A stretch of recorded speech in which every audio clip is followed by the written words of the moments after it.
नमो अर्हन्ताणं नमो सिद्धाणं नमो आयरीयाणं नमो अजायाणं नमो लोये सव्यसाहुणम्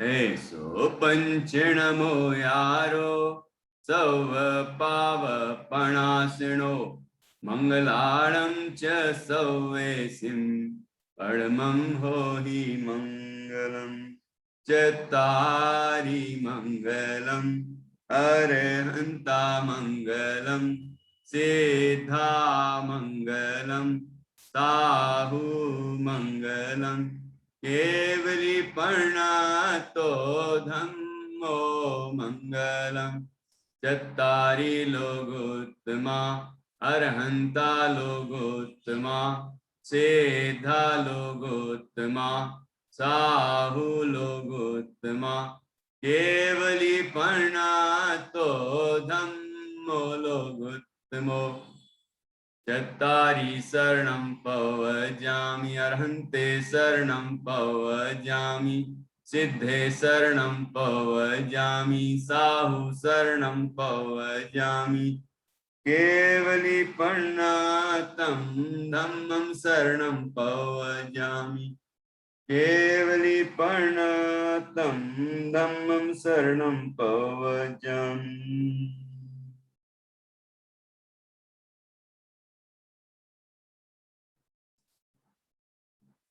कल हमने जिन प्रतिमा नामक पाठ पढ़ा और एक कहानी भी पढ़ी, कहानी सुनी राजा श्रीसेन और उनके पुत्र।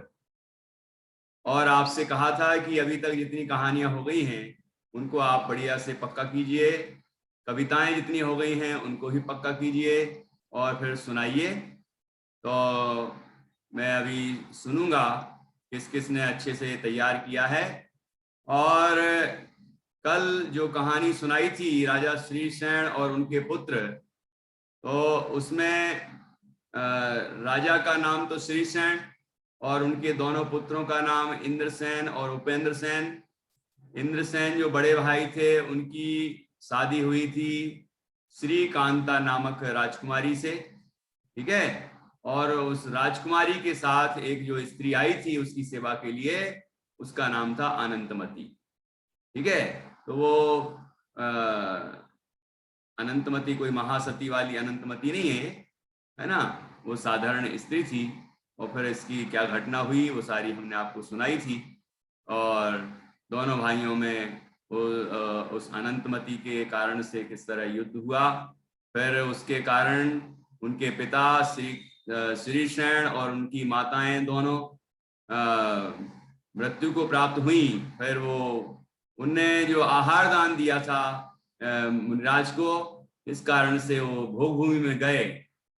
और उसके बाद इन दोनों पुत्रों को वैराग्य हुआ, दोनों भाइयों को, और उन्होंने दीक्षा ली, आत्म साधना की और उसी भाव से मोक्ष की प्राप्ति की। तो जिनने कोई गलत कार्य किया लेकिन उस अपनी गलती को सुधार लिया और वो जीव इस संसार सागर से पार हो गए। और जिन्होंने दूसरों की चिंता की और चिंता के कारण आत्मघात कर लिया, वे संसार में 10 भाव तक घूमते रहे। ऐसे श्रीसेन राजा 10 भाव तक घूमे। फिर उसके बाद शांतिनाथ भगवान बने। ये शांतिनाथ भगवान का, श्रीसेन का जो जीव था वो शांतिनाथ भगवान का पूर्व भाव था, ठीक है ना, पूर्व का 10वां भाव। इस तरह से कल हमने एक कहानी सुनी थी। और जिन प्रतिमा, जो जिन मंदिर में जिन प्रतिमा विराजमान रहती है, वो जिन प्रतिमा हमें 9 देवों का स्मरण कराती है, भगवान जिनेंद्र भगवान का स्मरण कराती है।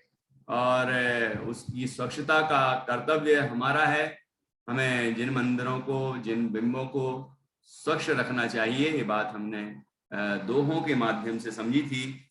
और कितने बच्चों को वो दोहे अच्छे से याद हो गए हैं। वो मैं सुनना चाहता हूँ। और उसके बाद अपन आज अगली कविता सीखेंगे मानस स्तंभ। मानस स्तंभ के बारे में हम समझेंगे। मानस स्तंभ कहाँ कहाँ होते हैं, मानस स्तंभ का क्या प्रयोजन है ना, उसकी रचना किस तरह होती है, ये सारी चर्चाएं इस कविता के अंदर आएंगी, उसे हम समझेंगे। और एक नई कहानी सुनेंगे जिसका नाम है दान विवेकी राजा मेघरथ। दान विवेकी राजा मेघरथ। ये मेघरथ भी शांतिनाथ भगवान का पूर्व का तीसरा भाव है। शांतिनाथ भगवान का ही पूर्व भाव है ये। श्रीशरण पूर्व का 10वां भाव है और राजा मेघरथ पूर्व का तीसरा भाव है। ठीक है, तो राजा दान विवेकी राजा मेघरथ की कहानी हम सुनेंगे अभी थोड़ी देर बाद। इसके पहले हम मैं आपसे जिन प्रतिमा नाम की कविता सुनना चाहता हूं, तो देखता हूं कौन कौन सुनाता है। हाँ जी, अक्षरा, सेजल, गुंजन, विशा, इनके हाथ खड़े हुए हैं। और इनको सुखदा, और देखता हूं और किसी ने याद नहीं किया क्या? सुल्तान जैन याद नहीं किया? समर्थ, अनन्या, क्या करते हो भाई? सिया ने याद नहीं किया? सबने थोड़ा थोड़ा, थोड़े से काम नहीं चलेगा अनन्या, पूरा याद करना चाहिए। पूरा 24 घंटे हो गए, एक दिन पूरा चला गया, उतने में याद नहीं कर पाए, याद करना चाहिए। चलिए सेजल से सुनते हैं। सेजल बोलो।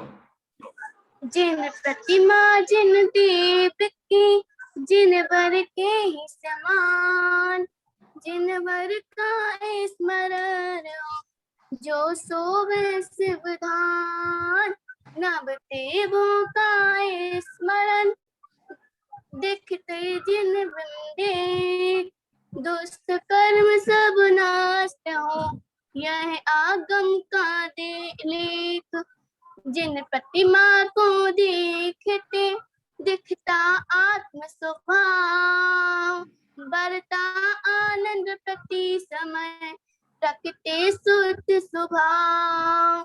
स्वच्छ रहे जिन बिंब सब, यह श्रावक कर्तव्य। पूजन दर्शन ध्यान से सुख पाता है भाव्य। जय जिनेन्द्र। दर्शन पूजन ध्यान से सुख पाता है। सेजल ने बहुत अच्छा सुनाया। कहाँ से जुड़ी हो बेटा सेजल? ग्वारा से। वाह वाह, ग्वारा का तो नाम रोशन होने वाला है। बहुत सारे बच्चे ग्वारा से जुड़े हैं, बहुत अच्छा कर रहे हैं, बहुत खुशी है मुझे। चलिए बहुत अच्छा सेजल। ओके, अब ग्वारा की एक और बच्ची आने वाली है ना? कौन आएगी? अक्षरा। सुनाइए अक्षरा।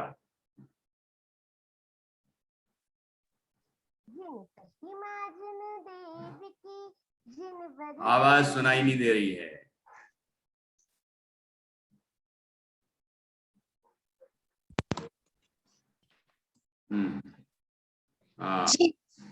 जिन प्रतिमा जिन देव की, जिन वर के ही समान, जिन वर का स्मरण हो जो सो वै शिवधान। नव देवों का स्मरण होता जिन बिंब देख, दुष्ट कर्म सब नष्ट हो यह आगम काले। जिन प्रतिमा को देख कर दिखता आत्म स्वभाव, जिन वर का स्मरण हो प्रकटे शुद्ध स्वभाव। जिन बिंब सब स्वस्थ हो स्वच्छ हो यह श्रावक करता, दर्शन पूजन ध्यान से सुख पाता है भाव। दर्शन पूजन ध्यान से सुख पाता है भव। जय जिनेंद्र। अच्छा सुनाया, एक दो जगह अटक गई हो तो अगले आगे और अच्छा याद करना, ठीक है? ओके, अब एक ग्वारा की और आएगी, गुंजन जैन ग्वारा। गुंजन तुम भी ग्वारे की हो ना? हाँ चलो सुनाओ जरा देखें। जिन प्रतिमा जिन देव की, जिन बर के समान, जिन बर का स्मरण हो जो सोबे से बितान। नव देवों का स्मरण होता जिन में देख, दुष्ट कर्म सब नष्ट हो आगम काले। जिन प्रतिमा को देखते दिखता आतिशबाव, बढ़ता आनंद प्रति समय प्रकटे शुद्ध स्वभाव। सत्य रहे जिन में सब ऐसा बब करता, दर्शन पूजन ध्यान से सुख पाता है भाव। जिन प्रतिमा जिन देव की, जिन बर के ही समान। जय जिनेंद्र। इसे रिपीट किया। ओके गुड, बहुत अच्छा। आज तो तुमने कोई स्पेलिंग मिस्टेक भी नहीं की, मतलब उच्चारण में कोई गलती नहीं की, बहुत अच्छा सुनाया है, उच्चारण भी सही किया है। ऐसी मेहनत किया करो, शाबाश, बढ़िया। अब और गुहारा से कोई है क्या? उसको भी सुन लें अपन। हैं, विशा जैन कहाँ से है? हैं, बड़ा गांव है ना? बड़ा गांव से हो ना? हाँ भैया जी घोड़ा के पास बड़ा गांव है। अच्छा, गुहारा के पास नहीं है क्या सिद्ध क्षेत्र बड़ा गांव? तो हमें नहीं मालूम क्या? घोड़ा के पास है। हाँ चलो पास वालों से भी सुन लेते हैं, जल्दी सुनाओ। जिन प्रतिमा जिन देव की, जिन वर के समान, जिन प्रतिमा का स्मरण हो जो क्या शोभे क्या क्या क्या क्या गड़बड़ कर दिया पास वालों ने? नवदेवों का। जिन प्रतिमा जिन देव की, जिन बल के समान, जिन बल का हो स्मरण जो शोभे सवितान। देख के बोल रही हो, तुमसे नहीं सुनना अभी मुझे। और अच्छा करो, स्पेलिंग सही करो, उच्चारण और मेहनत करो बेटा। ओके गुड, चलिए बाकी बहुत अच्छा बच्चे। अब नए बच्चों ने कितनों ने कर लिए इतनी देर में? क्यों स्वरित लोखंडे, पारसनाथ, याद नहीं किया बेटा? आदित्य पाटिल क्यों नहीं कर रहे हो? रिया जैन ने हाथ खड़ा कर लिया है, मतलब उसको याद हो गया है। नव्या शाह भरूच, और भी बहुत अच्छे अच्छे बच्चे हैं, पढ़ते लिखते हैं। केवली ने याद नहीं किया, बताओ। केवली तो सबसे पहले याद करती है हैं, और साध्या तो बिल्कुल कमेंट मारती रहती है, आज नहीं मार रही है। याद हो गया साध्या? नहीं हुआ? क्या करते हो बेटा? कल से लेके आज तक याद नहीं हुआ, याद करना चाहिए ना। चलो चलो चलो ठीक है, और अच्छे से याद करना सभी बच्चे। और अब मैं सुनना चाहता हूं पानी की बूंद। कौन सुनाएगा? पानी की बूंद सुनाएगा कौन? हाँ, सुखदा देशमुख सुनाएगी। जय जिनेंद्र। जय जिनेंद्र, सुनाइए।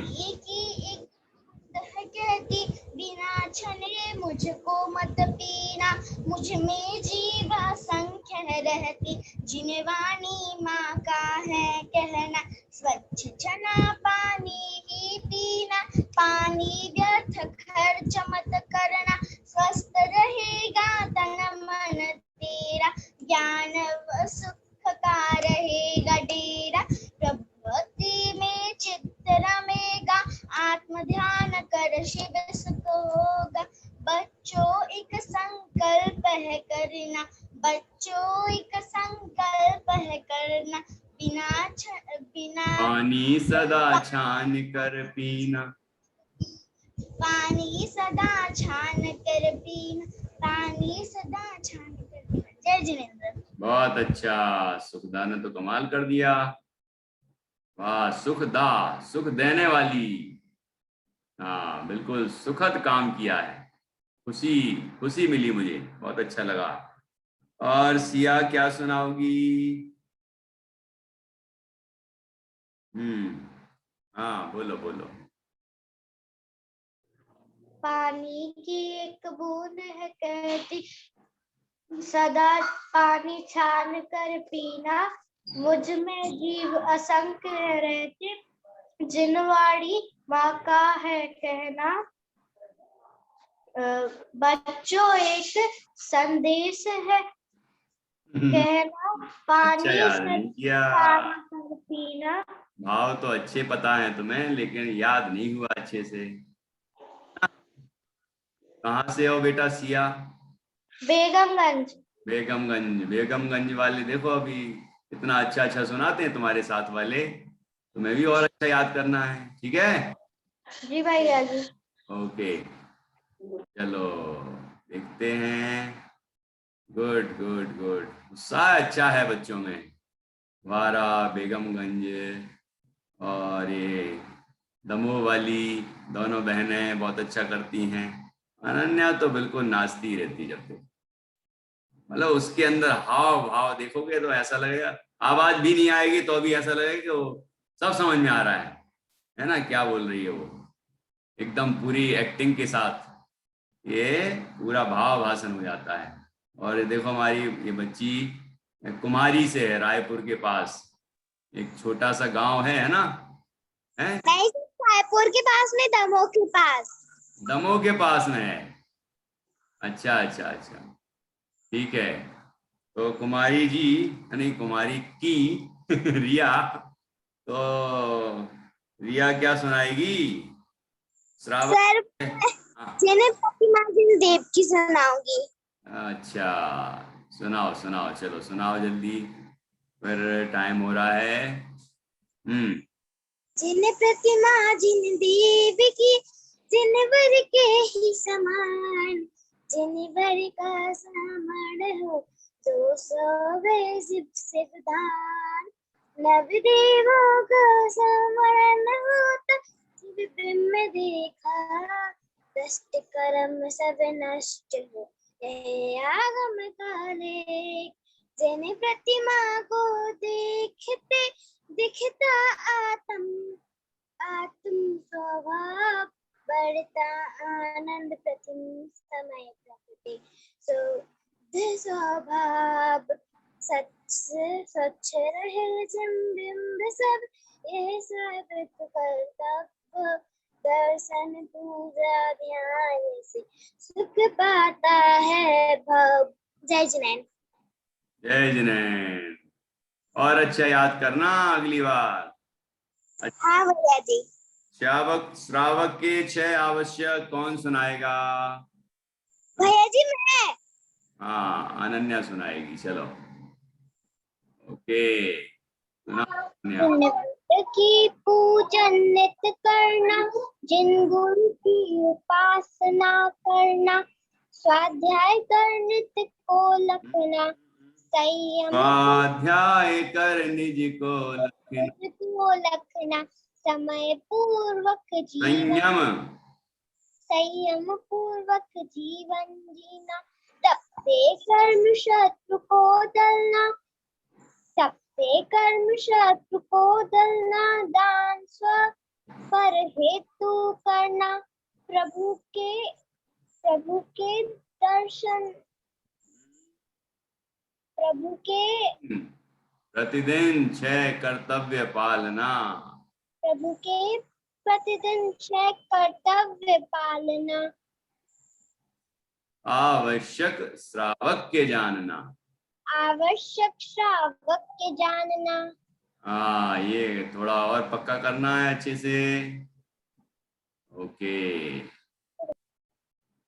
Good good good. चलिए अब नया नया पढ़ते हैं। आर्यांश भी हाथ खड़ा कर रहा है भाई। अंचल, धारणा गांधी, वाह भाई, उनको भी याद हो गया है। बाकी तो बहुत देर से झंडा ऊंचा है ही। गुंजन जैन दमोह का झंडा बिल्कुल ऊंचा रहता है। मैं सुनाऊंगी, है ना। बहुत अच्छा है, अच्छा उत्साह है। और निष्ठा नहीं सुना रही आजकल। हाँ, क्यों भाई निष्ठा क्यों नहीं सुना रही हो? नाराज हो गई क्या? अरे तो फिर सुनाया करो ना। भैया जी मैं कुछ सुनाती दिनों है। से अटेंड नहीं कर रही हूँ, 2 3 दिन हाँ से। वही तो मैं देख रहा हूँ। वो तबीयत ठीक नहीं थी, इसलिए अटेंड नहीं कर चलो पाई। चलो ठीक है, तो अब याद कर लेना, फिर कल सुनाना, ठीक है। Okay, good good. जी भैया जी। किताब तो है ना तुम्हारे पास पीडीएफ में? हाँ ठीक है, ठीक है, ओके। और ये कौन है? जिज्ञासा, द्रव्यांशी, अमर्श जैन सागर, और रजस जैन सागर, पावनी, अंशिका। अंशिका 2 हैं। ओके, कविश कासलीवाल, ठीक है। तो सब बच्चे अच्छे से याद करें, ठीक है। चलो नया पाठ नई कविता के रूप में पढ़ते हैं। और फिर मैं देखता हूं कितने बच्चे अच्छे से उत्तर देते हैं और कविता याद करते हैं। हाँ, पहले मैं एक आध प्रश्न कर लूं, क्या पता बच्चे रटने में लग जाते हों, समझते ही नहीं हो। अच्छा, जिन बिंबित को देखकर, जिन प्रतिमा को देखकर नवदेवों का स्मरण कैसे होता है ना? नवदेवों का स्मरण कैसे होता है? कौन? नव्या बताओगी क्या? नवदेव कौन से होते हैं? पहले तो नवदेव बताओ। जैन धर्म में नवदेव किन किन को माना गया है? आता है क्या नव्या को? नैनम, और किस, कौन बताएगा भाई? जल्दी बताओ। अविल, अभी बताएगा। अभी, अभी ने बहुत दिन से कुछ बताया ही नहीं है, या मैंने नहीं पूछा? भैया जी हाँ मैंने बताओ बेटा। अरिहंत जी, सिद्ध जी, आचार्य जी, उपाध्याय साधु जी, उपाध्याय जी, साधु जी, और वो जिन प्रतिमा, जिन धर्म, जिन मंदिर, जिन वाणी। क्या बात है, बहुत अच्छा। ये तो है नवदेव। अब जिन प्रतिमा को देखने से नवदेवों का स्मरण कैसे होता है, बताओ। जिन, एक तो जिन प्रतिमा वो खुद एक देव हो गए। बहुत अच्छा। तुझे वो जिन प्रतिमा किसमें देखे? जिन मंदिर में, तो हाँ, वो जिन मंदिर। ओके। फिर बाकी क्या है? जिन प्रतिमा किसकी है? जिन प्रतिमा अरिहंत देव की। हाँ, अरहंत की है। और वो बाद में सिद्ध बनेंगे। अरहंत सिद्ध बन गए, बहुत अच्छा, तो उनका भी स्मरण। और वो फिर वो पहले क्या थे? तो पहले पहले वो क्या थे? उपाध्याय, आचार्य, साधु थे। वाह वाह वाह, आचार्य उपाध्याय साधु थे, ठीक है। 7 हो गए। अरे हर याद और नहीं। क्या बच गए? जिन जिनवाणी और जिन धर्म। धर्म। हाँ, जिनवाणी और जिन धर्म कैसे समझोगे? धर्म दाखिल कर ही रहे हैं। नहीं, जिनवाणी, जिनवाणी, धर्म, जल्दी बताओ, कौन बताएगा? समर्थ बताएगा क्या? जिन, जिन धर्म हाँ का स्मरण कैसे होगा जिन प्रतिमा से? बताओगे क्या? कौन बताएगा भाई? उन जिन प्रतिमा जिनकी है अरहंत भगवान की, उनकी ही वाणी कौन है? जिनवाणी। हाँ, उन जिनेंद्र भगवान की वाणी ही तो जिनवाणी है। तो जिन का स्मरण हो गया। और जिनवाणी में किसका पोषण होता है? जिन धर्म का। जिन धर्म का प्रतिपादन होता है ना। वीतरागता का पोषण होता है। और स्वयं जिन प्रतिमा वीतराग में होती है, तो इस वीतरागता का भी स्मरण दिलाती है ना। तो इस तरह से जिन धर्म का स्मरण भी दिलाती है। तो ऐसे 9 देव हो गए। मैं कभी कभी वो बोल देता हूँ अरहंत सिद्ध साहू।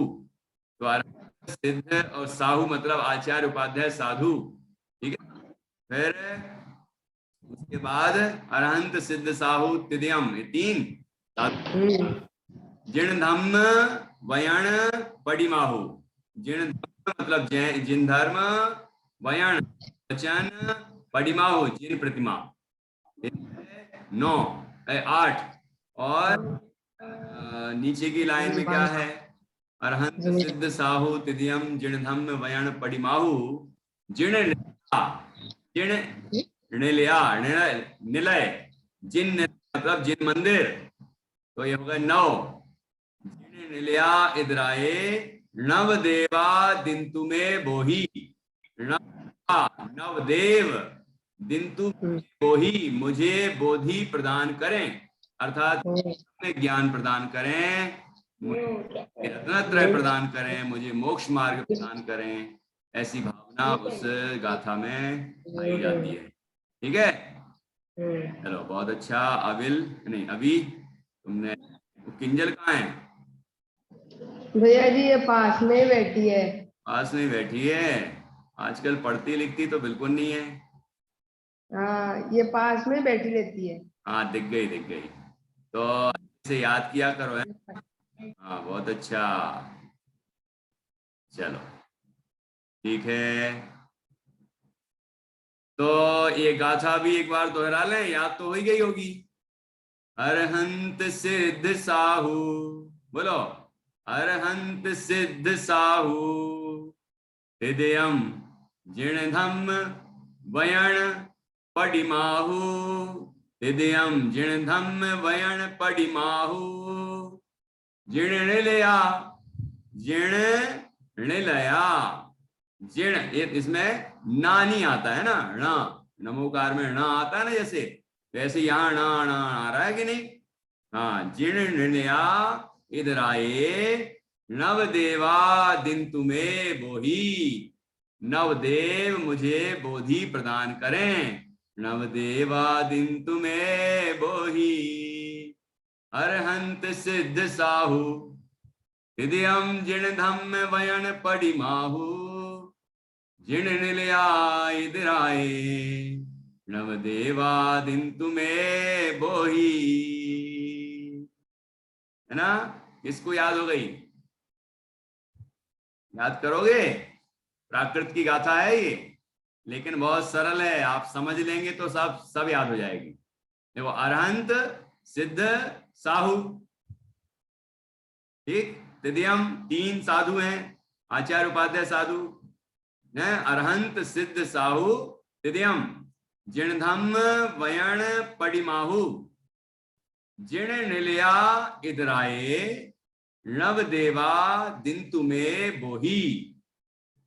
अरहंत सिद्ध साहू हृदयम जिण धम्म वयण पडिमाहु जिण निलया इदराए नवदेवा दिन तुम्हें बोही।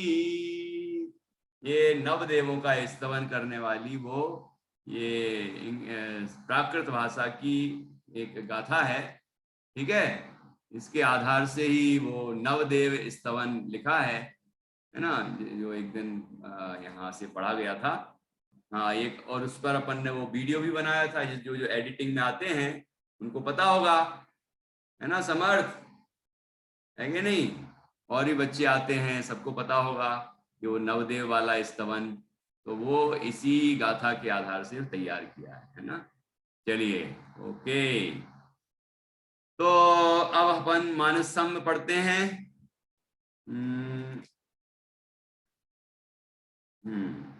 मुझे कल ऐसे सुनना है कि जैसे पंच परमेष्टि में बोलूं, पंच परमेष्टि वाली 6 कविताएं हैं, तो एक बच्चा पूरी सुनाएगा।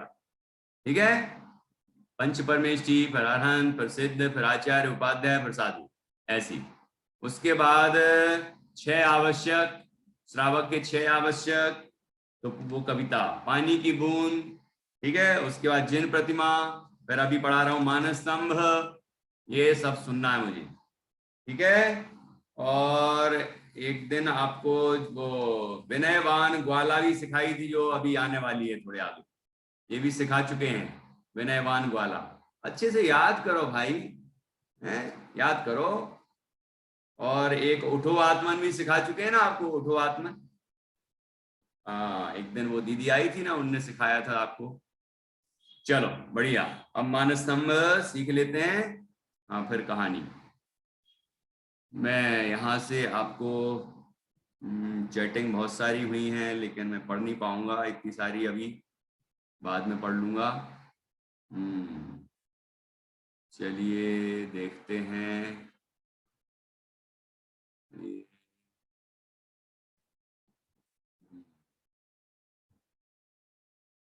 देखो,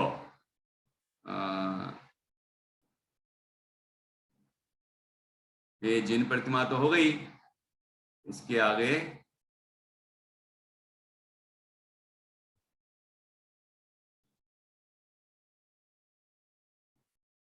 ये देखो, मानस स्तंभ में दिख रहा है आपको, है ना विद्यांशी? मानस स्तंभ में दिख रहा है। और देखो, मानस स्तंभ में ऊपर अरहंत भगवान बने हैं, और नीचे देखो भी अरहंत भगवान बने हैं, और नीचे दोनों तरफ कौन बने हैं? ये कौन है दोनों? ये ऐसा चित्र बनाया है, इसमें वो वाली कहानी का दृश्य है ये। गौतम स्वामी, और गौतम स्वामी थे इंद्रभूति गौतम, और दूसरी तरफ है इंद्र जो ब्राह्मण का वेश बना के गए थे। तो दोनों ही ब्राह्मण दिख रहे हैं आपको, हैं? तो इंद्रभूति गौतम तो ब्राह्मण थे ही, और इंद्र भी ब्राह्मण का वेश बना के उनके पास गए थे, और उन्होंने कहा कि वो एक श्लोक बोला और कहा कि इसका अर्थ बता दीजिए, हमारे गुरु अभी मौन हैं, आप बता दें। तो इंद्रभूति गौतम ने सुना और उनको नहीं समझ में आया वो श्लोक का अर्थ। तो उन्होंने कहा, तुम्हें क्या बताऊं, तुम्हारे गुरु के पास ही चलता हूं, है ना, तो वहीं बताऊंगा। तो वहां पहुंचे तो मानस स्तंभ को देखते ही इंद्रभूति गौतम के मिथ्यात्व का अभाव हो गया, और उन्हें सम्यक दर्शन प्राप्त हो गया, मोह गल गया, ठीक है, आत्मज्ञान प्रकट हो गया। और उसके बाद वो समोषण में गए, तो वहां उन्होंने दिगंबर मुनि दीक्षा धारण की, और फिर वो महावीर भगवान के पहले गणधर बने, जिनका नाम है गौतम गणधर। क्या नाम है? गौतम गणधर नाम है ना। तो वो कहानी का दृश्य यहाँ दिखाया है। मानस स्तंभ से वो कथा बहुत सुंदर तरीके से जुड़ी हुई है, और मानस स्तंभ की जब भी बात आती है तो इंद्रभूति गौतम गणधर को याद किया जाता है, ठीक है, क्योंकि मानस स्तंभ के जिनबिंबों को देखकर उनका मान गलित हो गया, मिथ्यात्व गलित हो गया, सम्यक तो हो गया, उनका कल्याण हो गया। इसीलिए हम मानस स्तंभ के लिए उनको स्मरण करते हैं, ये प्रेरणा लेते हैं कि हम भी मानस स्तंभ को देख के इस तरह मान मुक्त हो, मिथ्यात्व मुक्त हो, मोह मुक्त हो, और सम्यक दर्शनादिक से युक्त हो, और भगवान बने एक दिन। तो देखिए, इस मानस स्तंभ की कविता में ये सब बातें आई हैं, आप ध्यान से सुनना। जिसे देखते मान गलित हो, जिसे देखते मान गलित हो, उसको कहते मान स्तंभ। मान स्तंभ में क्या शब्द है? मान स्तंभ। ये स्तंभ तो है ना, खंबे जैसा होता है ना मान स्तंभ, ऐसा ऊंचा, तो स्तंभ हो गया ये, है ना। और मान स्तंभ, तो मान गलित हो जाता है, मतलब मान नष्ट हो जाता है, जिसको देखकर कि अहंकार चूर चूर हो जाता है, इसीलिए उसको मान स्तंभ कहते हैं। जिसे देखते मान गलित हो, उसको कहते मान स्तंभ। आत्मज्ञान का कारण है वह, अतः कहते ज्ञान स्तंभ, अतः कहते ज्ञान स्तंभ। इस मान स्तंभ को ज्ञान स्तंभ भी कह सकते हैं, ये ज्ञान का स्तंभ है ये, क्योंकि ये आत्मज्ञान का कारण है। मतलब इसको देख के मिथ्यात्व तो नष्ट हो जाता है और आत्मज्ञान प्रकट हो जाता है, इसलिए ज्ञान स्तंभ भी कह सकते हैं, मानस स्तंभ भी कहते हैं उसको, लेकिन ज्ञान का कारण है ना, आत्मज्ञान का कारण, इसीलिए ज्ञान स्तंभ भी माना जा सकता है इसको। ठीक है, अतः कहते ज्ञान स्तंभ। अब सुनना, कहाँ होता है ज्ञान मानस स्तंभ? मानस स्तंभ होता है समवसरण के 4 द्वार पर स्थित रहते मानस स्तंभ, जिन मंदिर के प्रांगण को भी शोभित करते मानस स्तंभ। कहाँ कहाँ होता है मानस स्तंभ?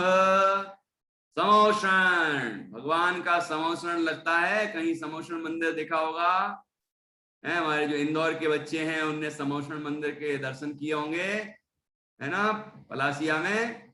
वहां पर समोषण मंदिर में आप देखेंगे जो बनावट है, जो सोनागिर गए होंगे, सोनागिर में बहुत पुराना समोषण मंदिर है, तो वहां पर आप देखेंगे तो चारों दिशाओं में एक एक मानस स्तंभ है, जहां 4 दरवाजे समोषण में जाने के, तो एक एक मानस स्तंभ बने रहते हैं, है ना। इसीलिए लिखा, इस जो समोषण लगता है, जैसे आदिनाथ स्वामी से लेके महावीर भगवान तक, सबके समोषण में 4 दरवाजे होते हैं और 4 दरवाजों पर द्वार पर मानस स्तंभ पहले नंबर होते हैं। ठीक है, और अपने जो जिन मंदिर हैं उसके प्रांगण में, प्रांगण मतलब उसके आंगन में मानस स्तंभ होते हैं। देखे होंगे गोमटगिरी पर है, सब तीर्थों पर गांव गांव में आपने देखा होगा, ये सामने मानस स्तंभ भी होता है कई जगह, है ना। कहीं जगह की कमी होती है तो भले ही नहीं बना पाते, बाकी प्रायः तो होता है। और मानस स्तंभ में क्या क्या होता है? जिन बिंबों से सदा सुसज्जित सज्जित धार्मिक चिन्हों से, मानो कहता मंदिर आओ मोहित जो जिन दर्शन से। ये जिन बिंब उसमें होते हैं, देखो 4 तो ऊपर होते हैं 4 दिशाओं में, और 4 नीचे होते हैं 4 दिशाओं में, और भी ज्यादा हो सकते हैं, तो इतने तो लगभग बनाते हैं, और सबसे ऊपर वाले तो जरूर बनाते हैं। तो इस तरह उनमें जिन बिंब मतलब जिन प्रतिमाएं होती हैं, और धार्मिक चिन्ह बने रहते हैं। आपने देखा होगा पुरानी कोई पौराणिक कथाओं के चित्र हो सकते हैं, अपने अष्टमंगल द्रव्य, अष्ट प्रातिहार, 16 स्वप्न, या और भी अनेक धार्मिक चिन्ह जो होते हैं, स्वस्तिक वगैरह हैं, है ना, वो सब उसमें मानस स्तंभ में बने रहते हैं। तो जिससे पूरा धर्ममय, धर्म का स्मरण दिलाते हैं, धर्म के चिन्ह होते हैं वो। हाँ, और मानो कहता मंदिर आओ, दूर से दिखता है ना मानस स्तंभ, मंदिर तो बाद में दिखेगा, मानस स्तंभ पहले दिखता है। मानस स्तंभ की जिन प्रतिमाएं दूर से दिख जाती हैं, तो ऐसा कहता है मानो कि आओ भाई मंदिर आओ अनन्या, मंदिर आओ निष्ठा, जल्दी से सिया, है ना, मंदिर आ जाओ और अपना मोह छोड़ दो कि मैं सिया हूं, मैं अनन्या हूं, मैं निष्ठा हूं, ये मानना छोड़ दो, और मैं शुद्धात्म हूं, मैं आत्मा हूं, भगवान के जैसा मेरा स्वभाव है, ऐसा आत्मा हूं मैं।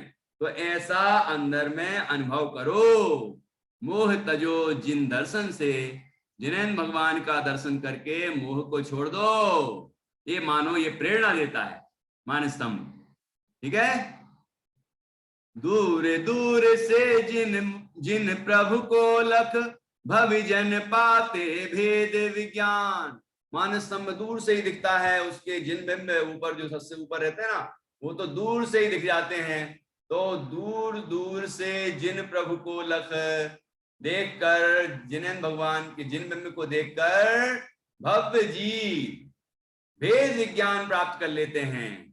गौतम स्वामी सम हम बच्चे, एक दिन पाए मोक्ष निदान।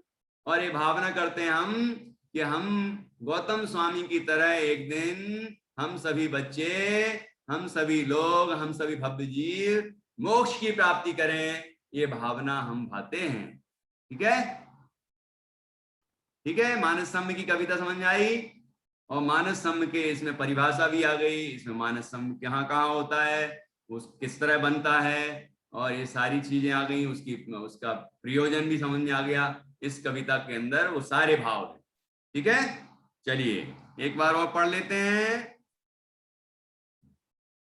जिसे देखते मान गलित हो उसको कहते मानसम, आत्मज्ञान का कारण है वह अतः कहते ज्ञान सम।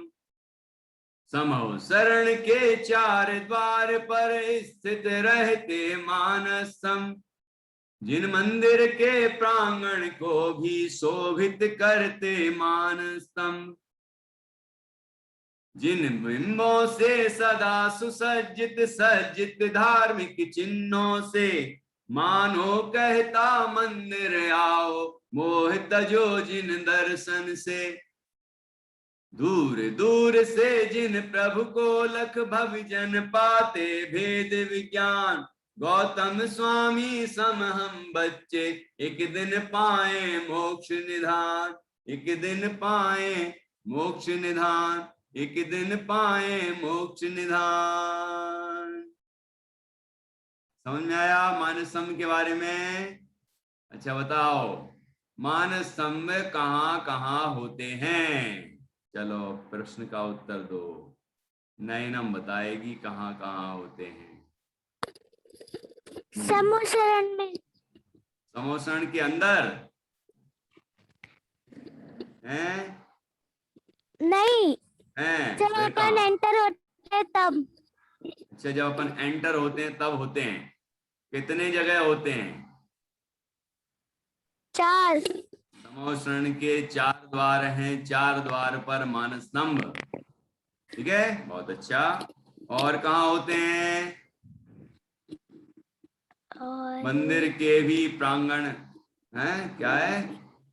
मंदिर के भी इन मंदिर के प्रांगण को भी शोभित करते मानस्तंभ कहाँ होते हैं? और मंदिर में, मंदिर जी के बाहर, उसके प्रांगण मंदिर में। जी के बाहर। हाँ, जो उसका आंगन होता है वहां शुरुआत में ही होते हैं। मंदिर, जिन मंदिर को समोशरण के समान माना है तो उसके मंदिर के सामने मानस्तंभ होता है, बहुत विशाल। हाँ जी, चलो और पूछता हूं भाई। हाँ, अब अगला प्रश्न है कि मानस स्तंभ को कविता में ज्ञान स्तंभ क्यों लिखा है? क्यों लिखा है ज्ञान स्तंभ? हाँ बताओ तो सही, बताइए सुल्तान, ज्ञान स्तंभ क्यों लिखा है?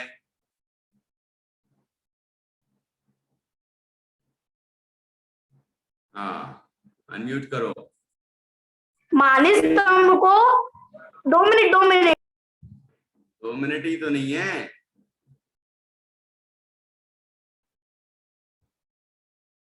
अरे ऐसे ही बोलो भाई, आवाज आ रही है, फिर से बोलो।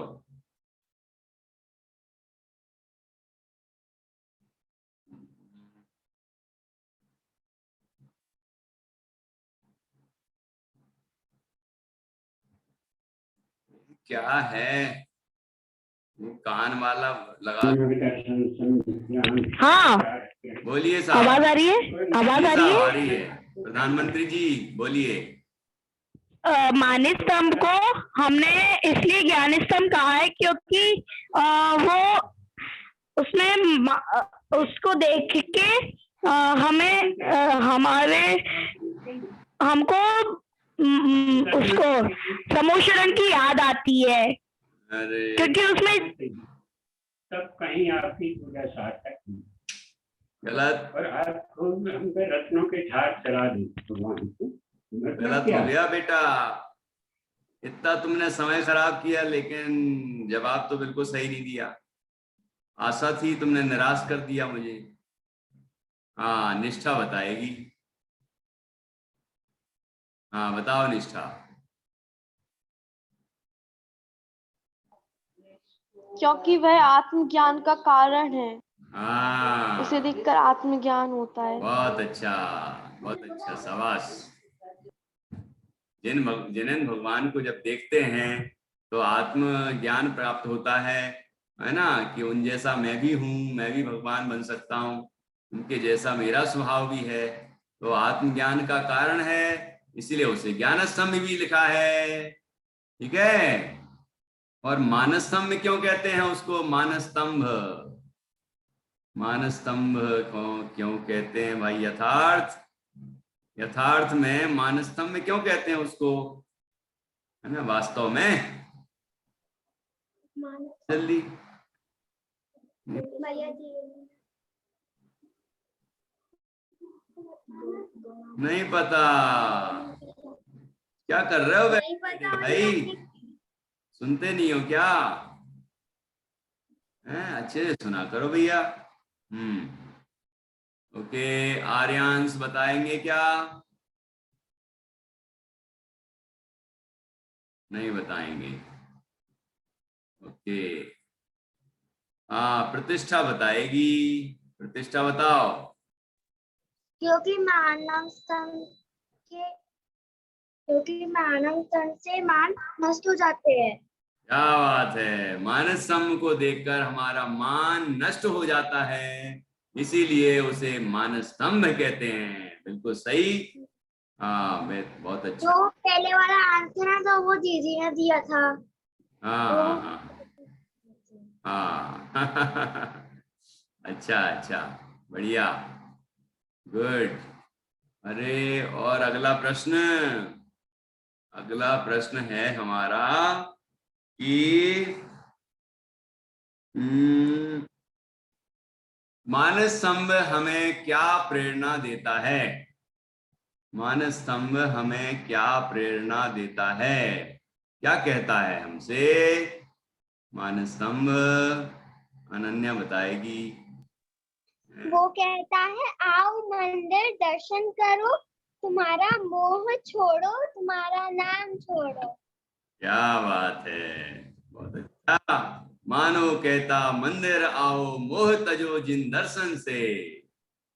बहुत अच्छा अनन्या, अच्छा बताया कि आओ मंदिर आओ, अपने आत्मा को जानो, मोह छोड़ दो, तुम भी भगवान बन जाओ, ऐसी प्रेरणा देता है मानस स्तंभ हम सबको। और क्या प्रेरणा, और क्या है? और इस मानस स्तंभ को देखकर हमें किसकी याद आती है? मानस स्तंभ को देखकर हमें कौन सी कहानी याद आती है? किसकी? कौन से महापुरुष की? कौन बताएंगे? सोच रही हैं धारणा, याद नहीं आ रहा धारणा को, दिमाग पर जोर डाल रही है। क्या था वो, कौन सी कहानी थी? मैत्री को पता है? क्यों मैत्री, बताओ। नहीं पता? अरे, तो शुरू से नहीं जुड़ी थी क्या? लेट हो गई? अच्छा, देखते हैं और कोई बता पाता है कि नहीं। साध्या बताएगी, बताओ। गौतम स्वामी। गौतम स्वामी। गौतम स्वामी। गौतम स्वामी की कहानी मालूम है आपको? कभी सुनी तो थी पर आधी अधूरी याद है। हाँ, तो आधुरी अधूरी बोलो, देख मैं पूरी कर दूंगा उसको। वो तो मतलब जैसे कि उन्होंने, इतना भी याद नहीं आ रहा है, मतलब नहीं आ रहा? चलो, अभी क्लास के बाद पापा से सुन लेना, पापा से पूछना, मम्मी को भी याद होगी, उनसे पूछना गौतम स्वामी वाली कहानी सुना दो हमें। ठीक, चलो बहुत अच्छा। चलिए, तो फिर स्वरित का हाथ क्यों खड़ा है भाई, कुछ बताना है क्या? और हम गौतम स्वामी की तरह एक दिन मोक्ष को पाएं, ऐसी प्रेरणा हमें मानस स्तंभ से प्राप्त होती है। और अब अगली बार जब मानस स्तंभ आपको दिखे जहां भी, और आप दर्शन करें, तो इस कविता के अंदर जो बताया गया है उसको याद करना कि किस तरह से हमें दर्शन करने चाहिए और अपना कल्याण करना चाहिए। ये बात आपको याद आना चाहिए।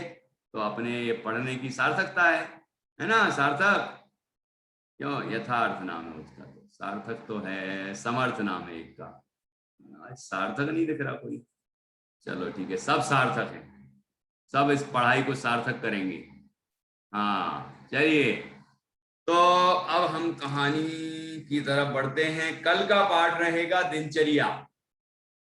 तो तुमने बालबोध में दिनचर्या तो पढ़ी होगी, अब मेरी यहाँ कविता में आप दिनचर्या पढ़ेंगे, है ना। दिनचर्या वाला पाठ है, तो उसमें दिनचर्या वाले पाठ में जो आपने पढ़ा है वो तो हो गई, साथ में कुछ और विशेष बातें होंगी, उसको हम सीखेंगे। ठीक है, चलिए, तो अच्छी पढ़ाई करो, अच्छा याद करो। और आपको इस शनिवार को क्या क्या करना है वो तो पता ही होगा ना। इस शनिवार को, आज का समय तो पूरा हो गया, कहानी अपन कल सुनेंगे, है ना। आज जो कहानी अपन ने सोची है, कौन सी कहानी सोची थी? दान विवेकी राजा मेघरथ की कहानी। तो ये कहानी आपको कहीं ना कहीं किताबों में आपने कहीं पढ़ी होगी, है ना, मिलती जुलती कहानी। लेकिन वहां वो क्या क्या करते हैं और यहाँ असली कहानी क्या है उसकी, और दान के संबंध में कैसा विवेक होना चाहिए, ये कहानी हम कल सुनेंगे। आज की कहानी अब पोस्टपोन्ड हो जाती है कल के लिए। अभी हम थोड़ी 2-3 बातें कर लेते हैं कि आपको पता है कि शनिवार को आपका बालक पालक संवाद है ना। आपको अपने पेरेंट्स के साथ वो जो 11 विषय दिए हैं उनमें से एक विषय चुनना है और एक विषय पर आपको संवाद तैयार करना है, मतलब वार्तालाप, बातचीत करनी है। ठीक है, और वो प्रस्तुति देनी है, पेरेंट्स के साथ बैठना है आपको। ठीक, तो अभी कुछ नाम तो आ गए हैं, थोड़े और नाम चाहिए हैं। तो आप लोग, आज का समय है, आज रात को 10 बजे के बाद नाम नहीं लेंगे। फिर अचानक तुम्हारा मन होगा कि अरे कितना अच्छा कर रहे हैं ये लोग, मैं भी नाम लिखा देता तो अच्छा रहता। लेकिन बाद में अब मौका नहीं मिलने वाला। पहले से आपको नाम लिखाना होगा, उसकी संवाद तैयार करना होगा और उसकी रिकॉर्डिंग भेजनी पड़ेगी, जिससे कि आप अच्छे से कर सकें कल, मतलब सैटरडे को बढ़िया कर पाएं। इसके लिए करना होगा। अभी नाम मत लिखाएं आप, तो मुझे मैसेज करें तो मैं नाम नोट कर लूंगा।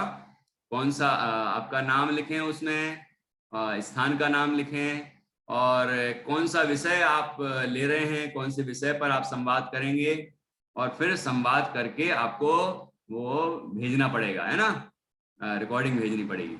तो इस तरह से आपको करना है। और संडे को इस बार हम सुबह 9 बजे से 10:30 बजे तक कंठ पाठ, उसका नाम रखेंगे, कुछ सोच रहे हैं। कंठ पाठ मतलब होता है जो आपको याद है, जो आप, जैसे कोई स्तुति याद होगी, कोई कहता भक्तामर याद है उसको, कोई कह रहा था कि इष्टोपदेश याद है उसे, या और भी कोई ग्रंथ याद होंगे, ये कोई स्तुतियां याद होंगी, पूजन याद होगी पूरी की पूरी, है ना, कोई और भी कोई पाठ हो सकते हैं याद। तो वो आप उसमें सुना सकेंगे। पहले आपको नाम वगैरह भेजने पड़ेंगे, नाम भेजना है, कौन कौन सी चीजें आप सुनाएंगे वो भी भेजना पड़ेगा। फिर उससे डायरेक्ट आपको प्रस्तुत नहीं करेंगे, उसके पहले दिन आपको मैं टाइम बताऊंगा, उस टाइम में आपको उपस्थित होना होगा और मैं पहले सुनूंगा आपसे, फिर उस दिन संडे को आपको प्रेजेंट करेंगे और पूरा नहीं सुनेंगे। फिर उस दिन आपसे बीच बीच में से कुछ पूछेंगे, क्योंकि समय ज्यादा नहीं रहेगा ना। तो बीच में से, जैसे भक्तामर किसी को पूरा याद है तो मैं फिर ऐसा बोलूंगा, त्वत्संस्तवेन भव संतति, तो पूरा बोल देगा एक छंद, है ना। ऐसे आपको कंठ पाठ सुनाना होगा। जिसको आप इसमें पार्टिसिपेट करना हो वो कर सकते हैं। उनकी मैं सूचना आज भेज दूंगा, तो आप कल तक मुझे उसके भी नाम लिखा देंगे। आज संवाद के नाम लिखाने हैं और कल तक कंठ पाठ के नाम लिखाने होंगे, ठीक है। और आपको मैंने कहा है जितनी कहानियां और जितनी कविताएं अपनी क्लास में हो गई हैं उनको अच्छे से कंठस्थ करिए और सुनाइए, और उसकी रिकॉर्डिंग करिए और मुझे रिकॉर्डिंग करके भेज दीजिए। कुछ बच्चे भेजते हैं लेकिन कुछ बच्चे नहीं भेजते हैं। सबको अच्छे से तैयार करना है और भेजना है, ठीक है। चलिए, तो इस तरह और एक सूचना और, संडे के लिए सूचना एक और है, ध्यान से सुनना। वो अलग टाइम है, अलग टाइप की वो एक्टिविटी है या सेमिनार है वो, तो इसीलिए उस पर आपको विशेष ध्यान देना है। वो जो एक मैसेज मैं भेज रहा हूँ बार बार, जिसमें वो हमारे स्टेटस पे भी मिल जाएगा आपको, उसमें एक रविवार को मतलब संडे को 1 बजे से 2 बजे तक, 1 बजे से 2 बजे तक एक प्रोग्राम है, सेमिनार है, जिसमें डॉक्टर शीतल जैन पूना से हमारे साथ जुड़ेंगी, और वो आपके पेरेंट्स को, आपके लिए नहीं है वो, आप बैठेंगे तो कोई बात नहीं, लेकिन आपके लिए नहीं है, आपके पेरेंट्स के लिए है। तो आप अपने मम्मी पापा दादा दादी जो भी घर में हों उनको संडे को 1 बजे से 2 बजे तक के लिए जोड़ देंगे। आप उनको कहेंगे कि आपको संडे को स्पेशल पेरेंट्स के लिए वो सेमिनार होगा, तो उसमें उनको जुड़ना है और उन्हें पेरेंटिंग कैसे करते हैं, बच्चों में कितने तरह की इंटेलिजेंसी होती है और किस किस तरह से वो अपनी इंटेलिजेंसी को बढ़ा सकते हैं, है ना, और बच्चे और बुद्धिमान बन सकते हैं और अच्छा कर सकते हैं, अपनी बुद्धिमानी का प्रयोग कर सकते हैं, है ना, और अपने जीवन में सफल हो सकते हैं। तो इस संबंध में कुछ बढ़िया बढ़िया टिप्स उस 1 घंटे के अंदर आपको दिए जाएंगे डॉक्टर शीतल जैन पूना के द्वारा, तो आप उसमें जरूर जुड़ें। हमने उनको विशेष रूप से आमंत्रित किया है आपके पेरेंट्स के लिए। आपके लिए पेरेंट्स कुछ नई चीज सीख पाएंगे तो उसका फायदा आपको ही मिलेगा, ठीक है ना। तो आप उनको कहें अभी क्लास के बाद कि रविवार को 1 बजे से 2 बजे तक के प्रोग्राम में वो जरूर पार्टिसिपेट करें और ठीक टाइम से जुड़ें, और पूरी क्लास का हिंदी में होगा सेशन, और उसको सुनेंगे, है ना, और उसका लाभ लेंगे, ठीक है। चलिए, तो कितनी सूचनाएं हो गई? एक सूचना पहली, आज रात तक 10 बजे तक आपको संवाद में कौन सा टॉपिक आप ले रहे हैं, आपका नाम, स्थान का नाम भेजना है, और साथ में आपको भेजना है कि मतलब संवाद भी बना के बोल के वीडियो बना के भेजना उसका, ठीक। और इसके अलावा दूसरा पॉइंट बताया, संडे के लिए जो गुंजन इज होस्ट। भैया जी सर